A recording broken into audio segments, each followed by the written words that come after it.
हम सब त्रिदेवों की उत्पत्ति के रहस्य से लेकर सृष्टि के जन्म का रहस्य भी जानते हैं। हमें ये भी पता है कि ब्रह्मा जी ने सृष्टि की रचना की है, पर क्या हम ये जानते हैं कि मनुष्य के जीवन की शुरुआत कैसे हुई और मनुष्य के जीवन को आगे बढ़ाने के लिए ब्रह्मा जी ने किन जीवों की उत्पत्ति की? सनातन धर्म के मुताबिक कौन है इस सृष्टि के आदम और ईव? आपके इन सभी सवालों और रहस्यों का जवाब आपको मिलेगा हमारी सीरीज एनलाइटन राज के इस वीडियो में।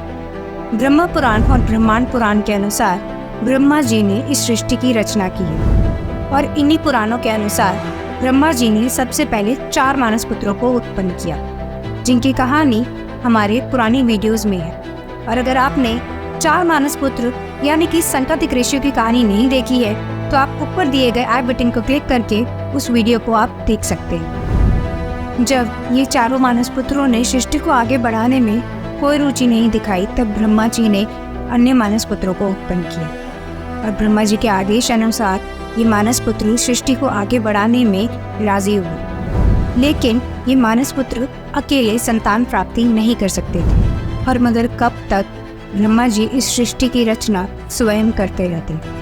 सृष्टि स्वयं आगे कैसे बढ़ेगी? इस दुविधा में फंसे ब्रह्मा जी ने इस समस्या का हल निकालने के लिए भगवान शिव का ध्यान करना शुरू किया। तब भगवान शिव जी अपने अर्धनारीश्वरीय रूप में प्रकट हुए और उन्होंने ब्रह्मा जी को अपने इस अर्धनारीश्वरीय रूप से अंतर्ज्ञात करवाया। शिव जी का एक अनोखा और सुंदर रूप, जिसका दाहिना हिस्सा पुरुष का और बायां हिस्सा स्त्री का था। दायां हिस्सा भगवान शिव का और बायां हिस्सा माँ शक्ति का। अर्धनारीश्वरी रूप देख के ब्रह्मा जी को ये ज्ञात हो गया कि सृष्टि को स्वयं आगे बढ़ाने के लिए स्त्री का होना उतना ही जरूरी है जितना एक पुरुष का होना जरूरी है। ब्रह्मा जी ने अपने शरीर को 2 भागों में बांट लिया। उन 2 भागों का नाम था का और या। का यानी पुरुष, या यानी स्त्री। पुरुष का नाम था स्वयंभू मनु, स्त्री का नाम था शत्रुपा, और यहाँ से मनुष्य का आरंभ हुआ।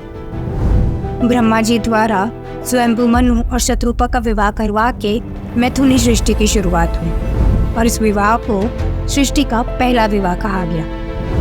पर इनके विवाह के बाद ब्रह्मा जी को ये डर था कि मनु और शत्रुपा में भी कहीं सृष्टि को आगे बढ़ाने की रुचि खत्म ना हो जाए और इसीलिए ब्रह्मा जी ने कामदेव की उत्पत्ति की।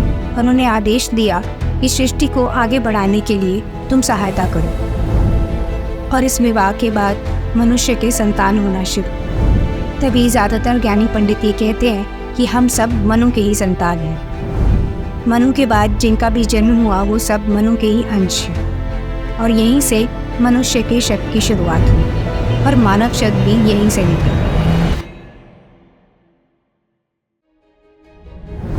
स्वयंभू मनु और शत्रुपा के विवाह के बाद उन्होंने 2 पुत्रों और 3 पुत्रियों को जन्म दिया, जिन्होंने सृष्टि को आगे बढ़ाने के लिए अपना पहला महत्वपूर्ण योगदान दिया। पुत्रों का नाम था प्रियव्रत और उत्तानपाद। पुत्रियों का नाम था आकृति, देवहूति और प्रसूति। सृष्टि को आगे बढ़ाने के लिए उत्तानपाद का विवाह सुनीति और सुरुचि से हुआ। प्रियव्रत का विवाह विश्वकर्मा की पुत्री महेश्वरी से हुआ। फिर पुत्रियों में आकृति का विवाह प्रजापति रुचि से हुआ। देवहूति का विवाह ब्रह्मा जी के पुत्र कर्दम से हुआ और प्रसूति का विवाह ब्रह्मा जी के मानस पुत्र प्रजापति दक्ष से हुआ। प्रसूति और प्रजापति दक्ष ने 24 पुत्रियों को जन्म दिया और ऐसे ही करके सृष्टि आगे बढ़ने लगी। स्वयंभू मनु और शत्रुपा के पुत्र और पुत्रों के विवाह की कहानी और इन्होंने सृष्टि को आगे कैसे बढ़ाया, इन सब का रहस्य हम हमारी सीरीज एनलाइटन राज के आने वाली वीडियोस में बताने वाले हैं। हमारे इस नए मिशन में हम आपका स्वागत करते हैं और ऐसे ही ज्ञान भरी और इंटरेस्टिंग वीडियोस देखने के लिए like and subscribe my channel.